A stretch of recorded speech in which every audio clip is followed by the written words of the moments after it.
this video is for my students while I'm away. These are just basic practicing things that you should do pretty much every day to keep your chops up and keep it going.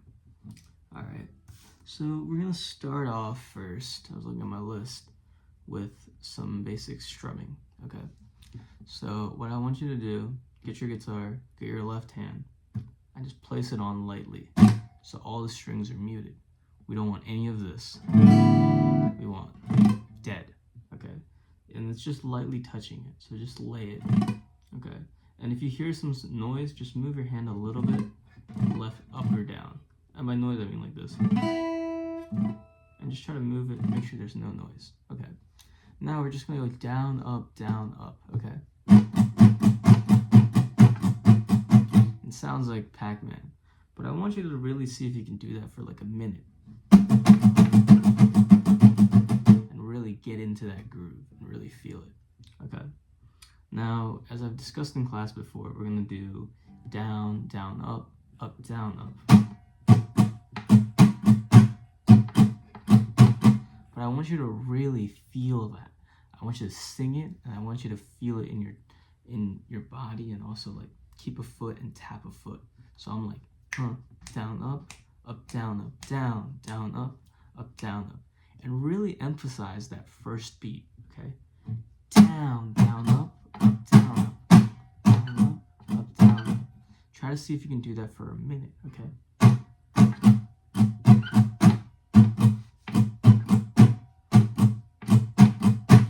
Now, after doing that for a while, play a chord. So let's take a C chord, okay? So now after we get that chord down, I want you to go down, down, up, down, up. Okay, I want you to take whatever chord, it doesn't have to be C, but I want you to go back and forth. Mute, then play. Mute, play. And do it slowly, take your time until you get a good speed, until it becomes fast again, until there's like no hiccup in between. This will take time. All right. Next up is your transitions. So let's take 3 chords, okay? G, C, D, okay? Very simple chords. So we're just gonna go that same pattern.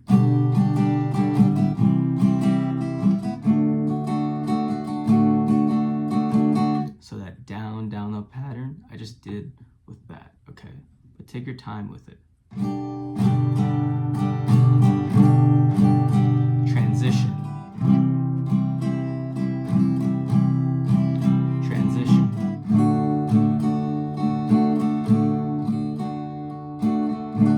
So the way I would practice that is I would take 1 chord at a time and just see if I could just hold on to it and keep playing. Okay, and then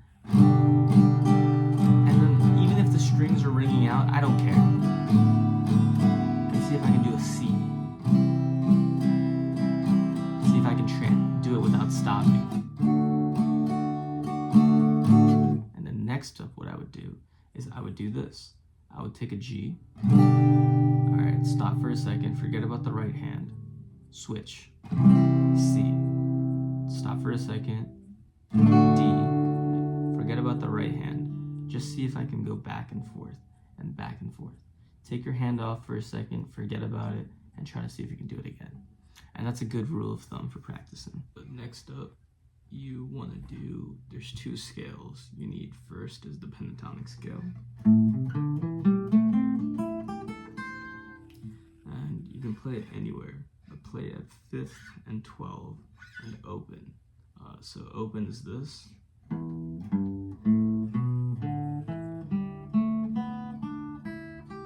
5th.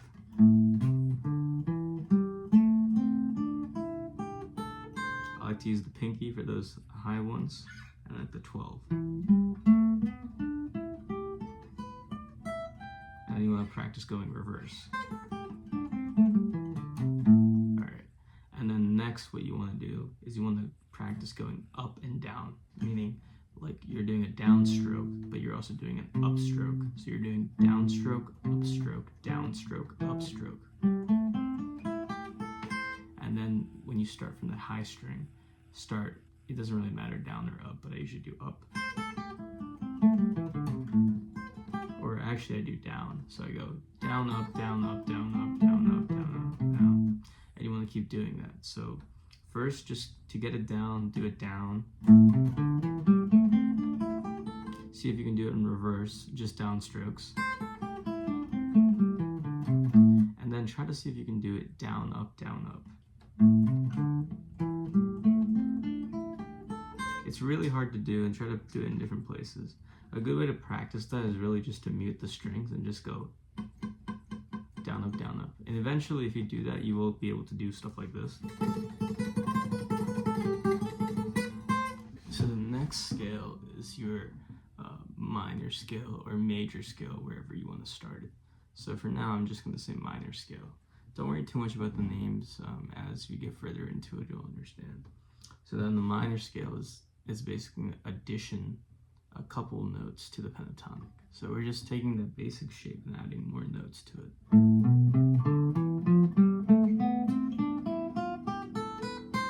Backwards.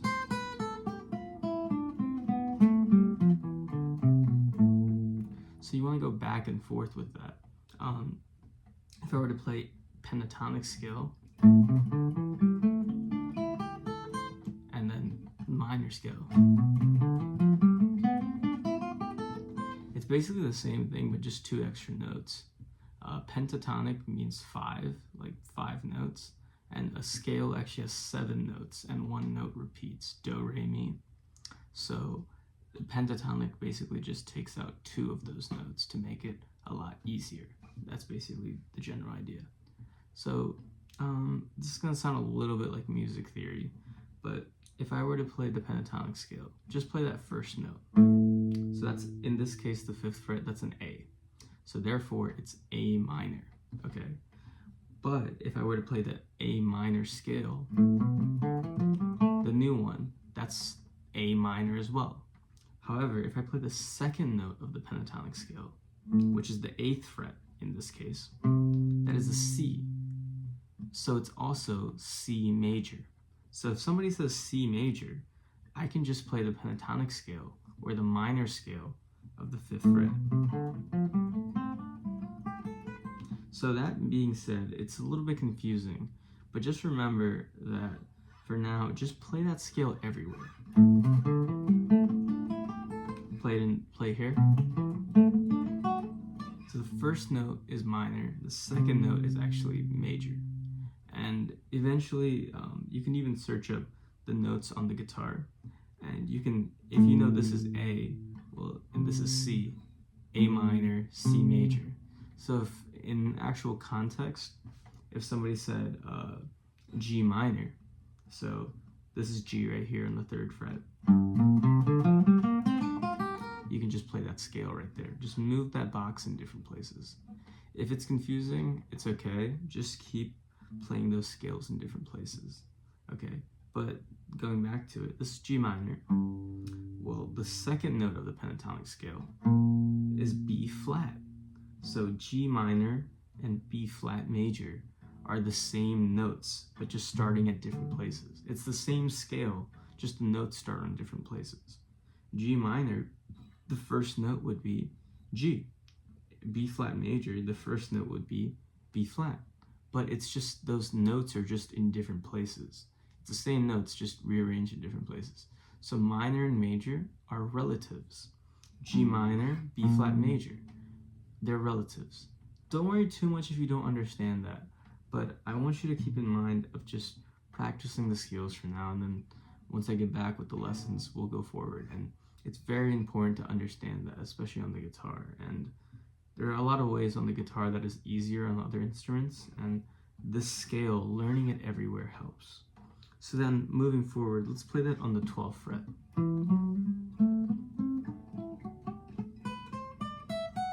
And then reverse, so.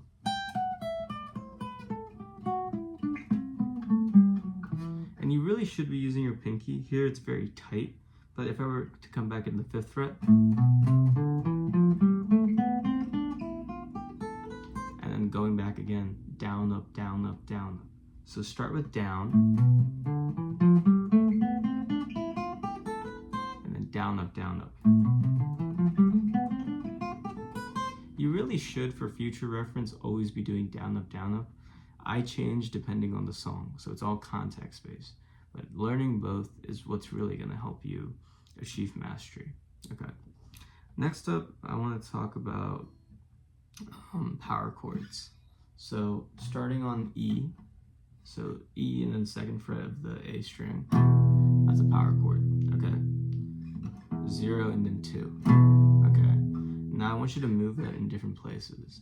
So there's different fingers to do it. There's not one wrong or right way. So basic power chord, you can do 1 and 3 on the A, or you can use a pinky. I recommend using the pinky if it's just those power chords. And I really want to emphasize, see that first finger? It's muting all those other strings. There's no sound, okay? So when I play,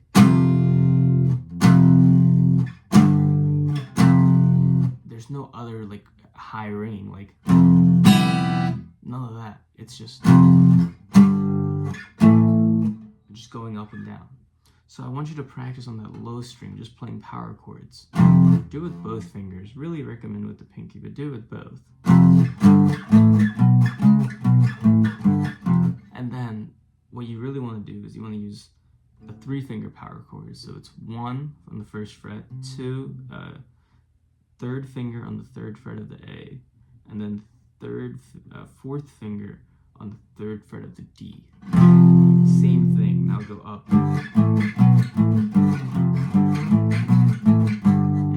And I want you to practice that on all the strings. So doing the 2-finger power chord, and you want to try to see if you can mute and not, I have my hand laying over so that other strings aren't ringing out.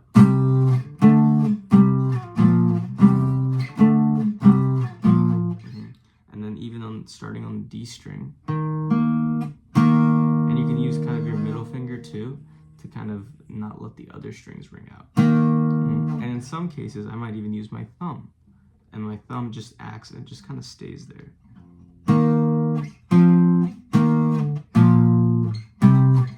And it just helps do that. Helps not ring those other strings. If you were to go on the G string, let's go to the 3rd fret of the G string. So this string, because of its tuning difference, so it would be the 6th fret of the B. That's a power chord. Practice going back, and then for this, you can use your middle finger to kind of mute the other strings. I know it's a little weird, but just practice going back and not hitting those other strings, and use your other fingers to mute it, and even use your right hand to place to mute it.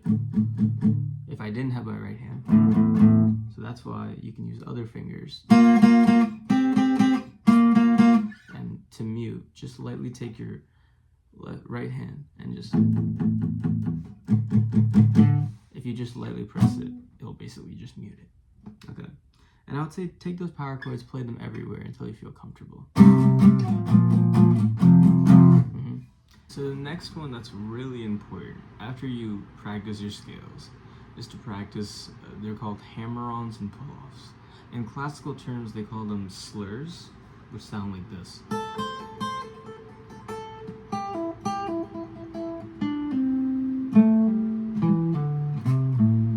So what they are is that instead of going pick, pick, pluck, pluck, we're just gonna go just pushing down. So let's start on that high E string. Let's go to the 5th fret. So we're gonna do 5 and 7 on the high E string. So we're gonna go 5 and then push down on the 7. And then we're gonna go and then start on the 7, and then we're gonna do a pull off. So we're gonna play the 7, pluck. See that? So I use my finger to kind of pluck that. See that? It's really hard to do, but you want to make sure that there's no volume difference. Usually when beginners start, it sounds like this, like no volume. You want to really get that to have an even sound. And if you do it fast, it's considered a trill. So what I would do is I would pick one place, especially the high E string is the easiest, and just go and hammer on. And the best way to practice is, let's take just the pentatonic scale, hammer on,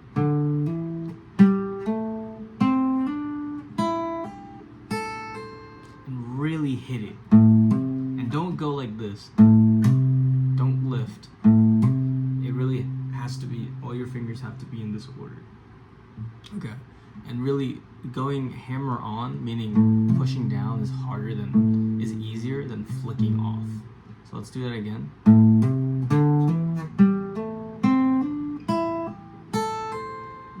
So one stroke but playing two notes. And then pulling off, that's where the hard part is. So whenever you pull off, there's like a flick to it. Yeah.